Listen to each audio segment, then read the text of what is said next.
Welcome back to the Foundation Homestead, and today we're a long ways from home in Mabel, Minnesota at our family's home. And we're just going to introduce ourselves. So I'm Abby, the daughter. I'm Richard, the uncle. I'm Mom. I'm the daughter. I'm the cousin. I'm a cousin. I'm a cousin. I'm a cousin. I'm a cousin. I'm a cousin. Say it I'm cousin. I'm a cousin. I'm a cousin. I'm a cousin. I'm a cousin. I'm a cousin. And we're going to head across about a mile away here and meet Dad and some more cousins. Stewardship is everything. I'd like to introduce my company here. These both are my cousins, and this is Jim and this is Ron. Hello. Hey. And I'm Tim. And what we're looking at behind us today is, depending on the part of the country you're in, people call barns by different names, but this is typically referred to as a bank barn because access to the hay mow is a drive-in access instead of having to use a hay fork on a prow. This is actually inside the barn, and we'll look at that in a little bit. So as you can see, the outside of the barn is field stone. It's what the foundation is made out of. Limestone. And yeah, limestone. And how long ago did you put steel on it? Probably 15 years ago. 15 years ago. So Wanted to preserve it. once the roof's gone, a barn doesn't last very long. And there's a lot more barns in this part of the country than there is where we're from. So there's a lot of different, more styles in this area. When you get down to where we live, they're all pretty much the same. They're built on ground level, and they have a hay mow that's elevated with a knee wall in it, and a typical style. But we're going to start up above and go inside and take a look at it. So we'll move up there. Okay. Well, our dad bought this farm in 1970 from an old couple. And I don't know how many years they were here, but they were here for many, many years. And they only had probably 10, 15 head of cattle. So it was real small farms at those days. It's 120 acres. And then our dad converted to raise pigs downstairs. But we had hay up here for a while, and then we kind of quit, and then we just started putting stuff in here. But then our uncle Frank, he had horses in the horse stalls because he lived in the house, extra house here. So then he kept some hay in this hay barn in this section for quite a few years. Okay. Because we weren't using it later on. But this was designed for loose hay. Oh, okay. And And one of the things that's unique about this barn, which is typical of bank barns, is that the trolley can go either direction. So it can go to the right or to the left. And as he said, it's primarily designed for loose hay. So, you guys got any idea how old the barn is? We should know until. I'm guessing 1870s probably. Okay. I mean, it was settled in 1854, so it's not long. The 1850s is when they settled around here. Okay, and typically the barn is one of the first things they built. Yeah, so I mean, it could have been in the 60s, I don't know. Okay.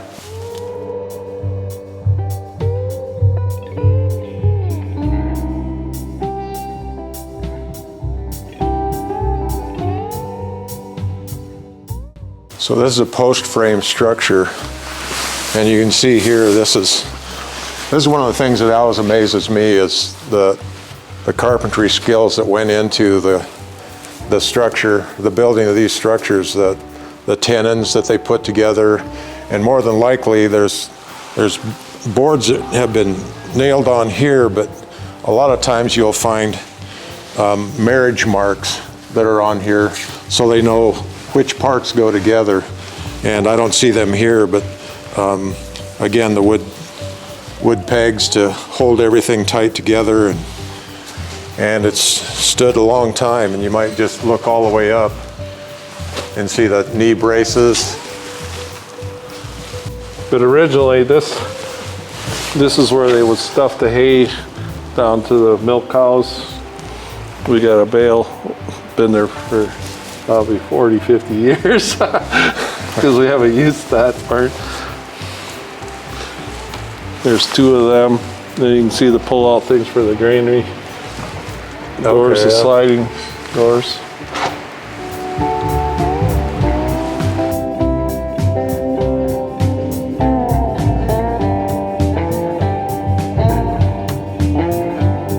So Tim, this was a 2-section thing, and Dad took out the braces. You can see where he cut them off up there. Oh. There was a set of beams there too. Okay. And if you can see the ladder, again, we've seen these in other barns where that's how they access the track and everything to do maintenance.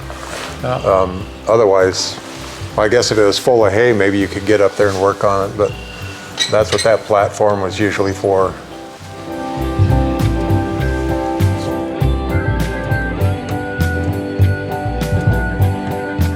So this sidewall bracing, it may or may not have been original to the barn, but that's to keep the end walls from bowing out from the weight of the hay settling after it's been stacked in here. So that's pretty unique, and I don't know if you can see in the camera, but see how it's bolted through from one beam to the other to tie everything together.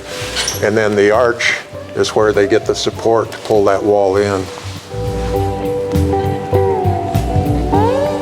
You said that this is actually the last barn on any of your properties that you have around. Yeah, mine burned in 2015. We tore Jim's down. That hits home. 2011. 11. So the original was just a driveway here, and then we added extra driveway. Okay. So and this wall started to give away on you, right? Yeah, this frost is pushing it in. Okay, so how'd you correct that? Well, we dug a trench along here, put a piece of drain tile in, and then crushed rock so the water can get away instead of freezing and pushing the wall. So the alleyway was just as wide as this door, and then this was built up later. Yeah.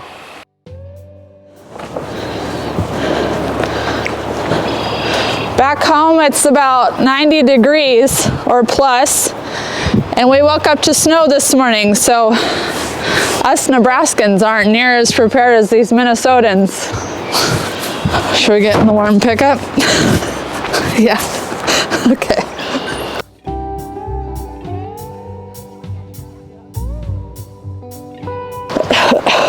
Maybe I should make Tim sit in the back. Yeah. I'm just kidding.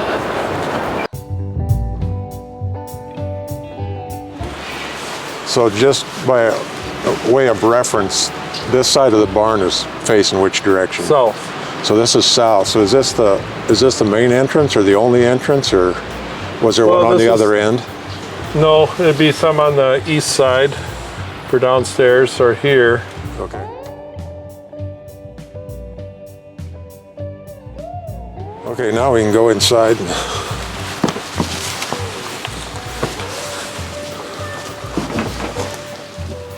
So what is this? It's the horse These stalls. horse stalls? And they were originally horse stalls. Yep. It's still from the original.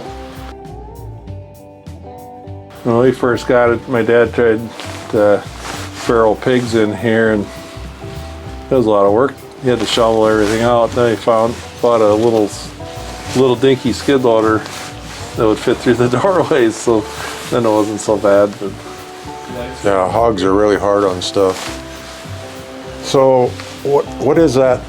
that's one of the feed chutes from So that. that's what you're talking about upstairs with the grain that actually come directly down into the old feed cell. trough. Yeah. Okay. And then the hay chute the big square openings Okay. that would feed down here for the horses.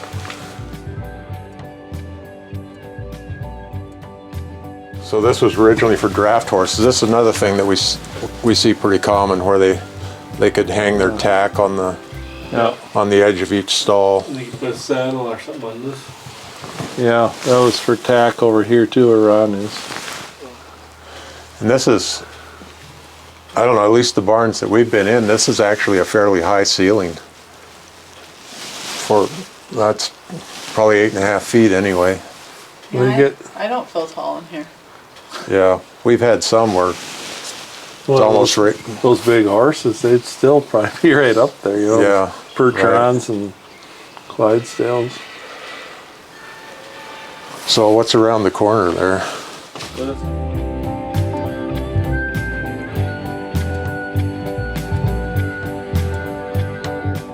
And this is the wall that was moving in on you, that you put the tile on the Yeah, you can outside. see, so- You can kind of see it's where still the balls pumped get. in a little bit over there. Kind of Okay. bows. Yeah. Raised it to the floor.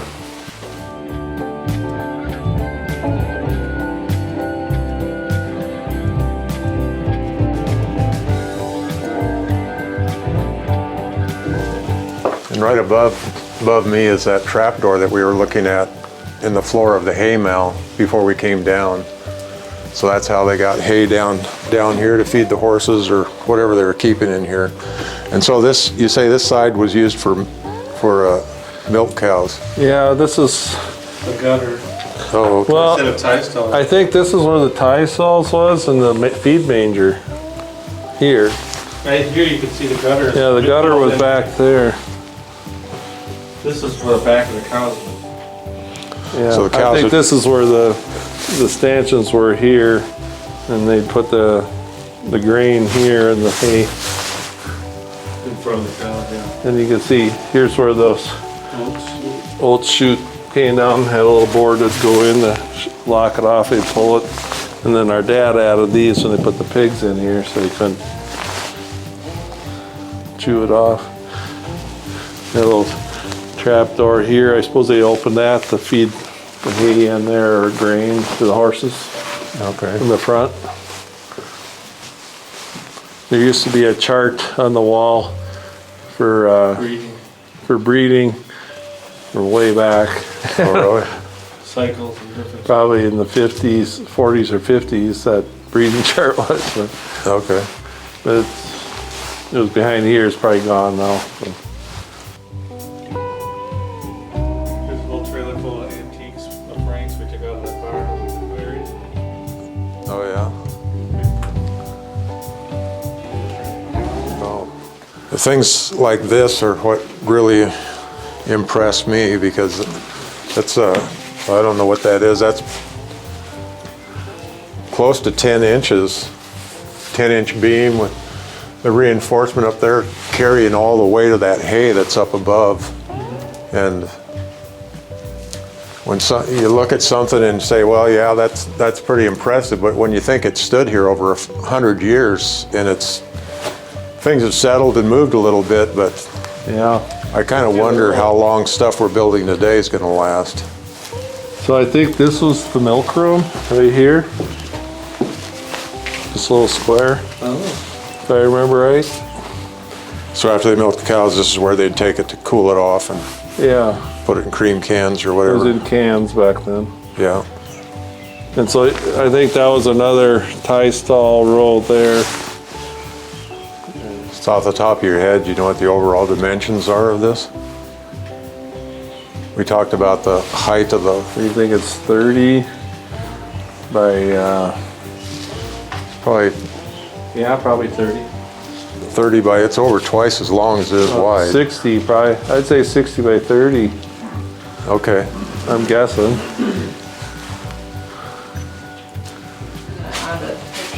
Well, it's just one of the things that you always notice on these, especially when they use fieldstone or whatever it is, how thick the walls end up being. And this is, no, it's at least 2 feet thick from side to side. So, and the other thing that just always amazes me is I don't think you could build this today, because this is so incredibly labor intensive to put all these rocks and fit them together. And Yeah.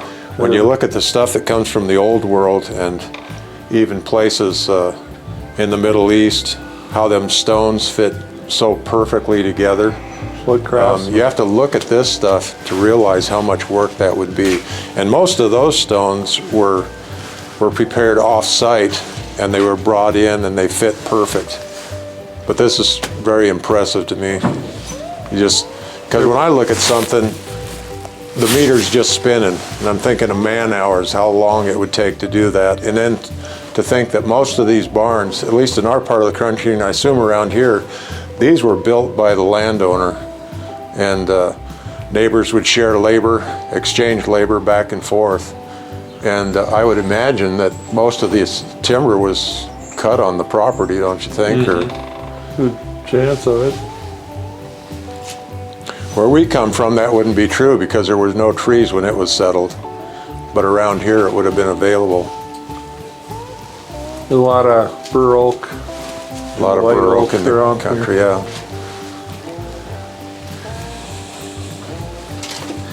And for all the livestock that have been here, that the plaster hasn't failed and they all fall out. I mean, it's starting to, but I mean, it's amazing that it's lasted as like it did. Yeah.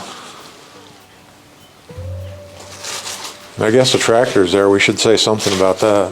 What'd you tell me about this? What's the story of this tractor? This isn't original to your family then. No, it came from a neighbor farm.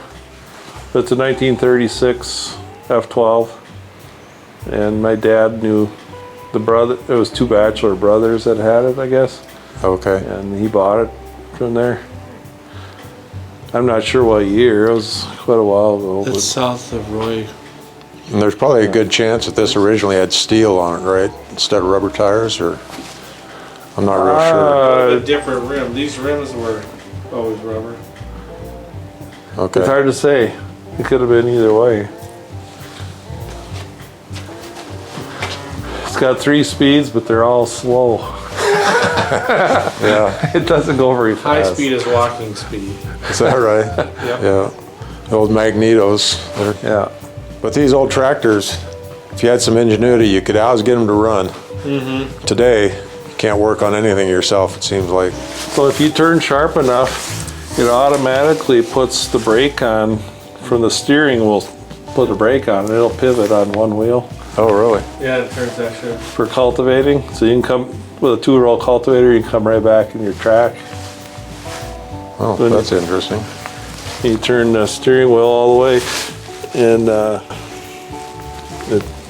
there's some linkage that comes back to lock that brake. So. I just wanted to come back upstairs here in the hay mow and just describe the components of the way a post frame or a post and beam structure was built. And basically there's 3 terms that kind of describe the whole thing. And that's the post. And the post is anything that's a vertical supporting member. A beam is anything that runs horizontal. And then a brace is anything that runs diagonal. And those terms can be used depending on the part of the country you're in, what author you read. Some of those are used interchangeably, but this barn also has something that's referred to, you can see way up there that runs the full length of the roof. That's often referred to as a summer beam, and a summer beam is something that supports the main structure halfway in between. So here you have the top of the main wall, you have the peak of the roof, and then you have that summer beam that runs the full length of the barn. And when you take this structure, these were put together on the ground almost always, especially in that day and age, because there's no way to lift them up otherwise. So this whole thing was put together, and once it's in an assembly like this, it's called a bent. And a barn or any structure like this was made up of several bents. The first bent is an end wall, and then you have these intermediate supporting members that go in between, and you could add as many of these as you wanted the size of the barn to be. And the way these were put up was that these were, as I said, they were built laying down flat, and all the joinery, and we'll look at that in a little bit, was put together.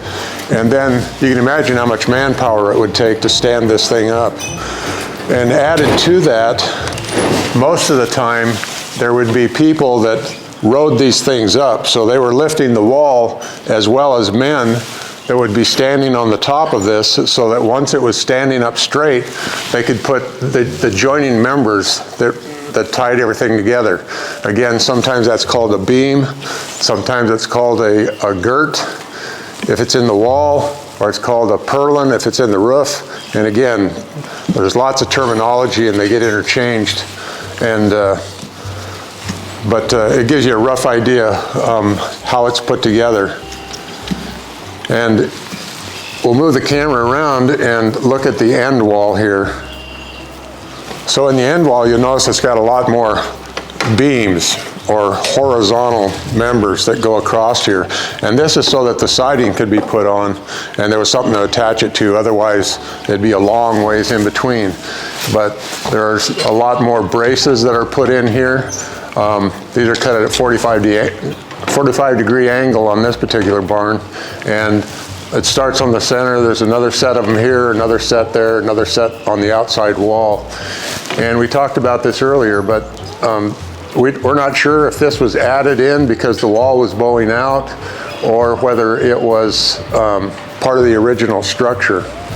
There's also a very interesting thing. We'll probably have to get a different angle on this, but there's joinery here where this beam that came through wasn't long enough, so they spliced it together and it's been bolted together right there in the center. These old barns were typically built with green lumber, and that might have been partially because they cut the lumber and as soon as it was ready they were going to build the barn, but it also served another purpose, that once these things were built and assembled, the wood would continue to dry, and as that wood dried, it actually made the joints much stronger because it would shrink around all of these mortise and tenon joints. And we've got one over here we'll get a closer look at. So the joinery is for the most part, it's a lost art because we just build things different today, but it can still be learned. There's places in the country that you can go to school and learn how to do this.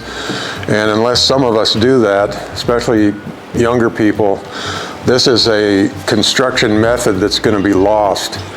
We can learn it from books, but to actually stand here and look at it is really quite amazing because, as I've mentioned in previous videos, it just always astounds me that these holes, for instance, were drilled with a brace and a bit. And perhaps it's the first cordless tool, but it was all hand work. And you can't see it on this, we'll show you in another place, but there's a tenon on the end of this right here that goes into the center of this beam. That was cut by hand tools. The mortise that's cut into the side of this was done with a hammer and a chisel. And these pins right here, the technical term I think is trunnel, T-R-U-N-N-E-L. The name I like for them is tree nails.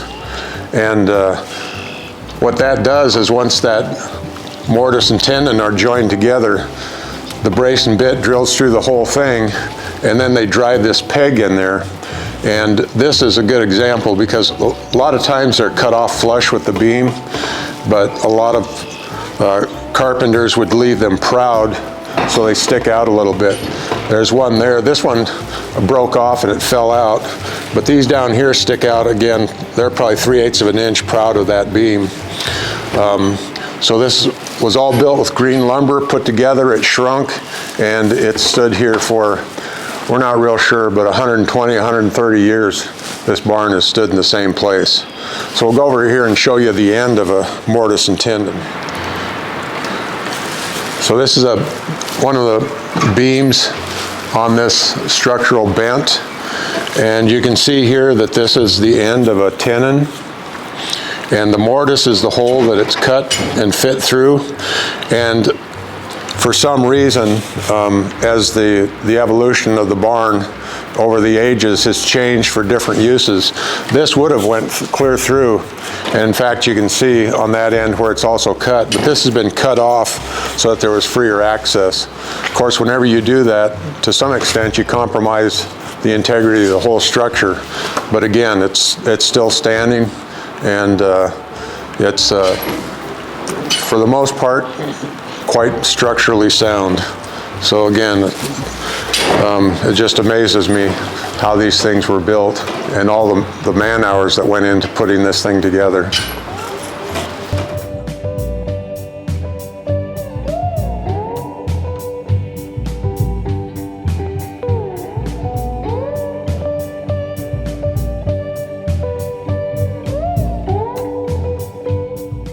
Thanks for joining us. We went a long ways from home for this one, and there's more to come.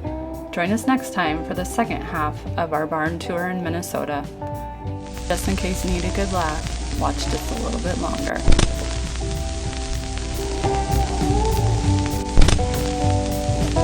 It's great. I'll say, I'll say, I'm Abby, I'm the daughter. You want? What up, Maya? I'm Richard. I will say it for you. Deb's Richard now. I'm the mom.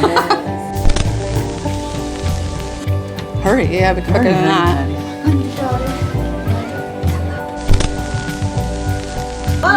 We're just Who gets the closest first? Doesn't matter. I'm a cousin. I'm a cousin. Right now? Yeah, we're just practicing. We're practicing.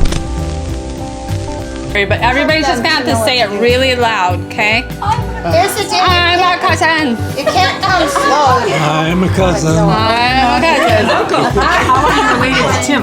So fun. So That's she's the father. She should say she's the You guys are making this way too hard. I know. the whole team. Okay, everybody out. When I look at you, say it again. We're gonna love that. Okay? Now I gotta remember what I'm supposed to say. Ready? Do it. Take 37.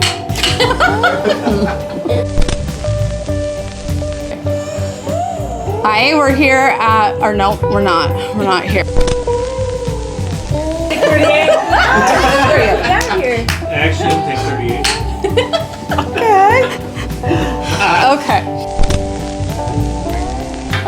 It's really hard with you all in here. Take 42.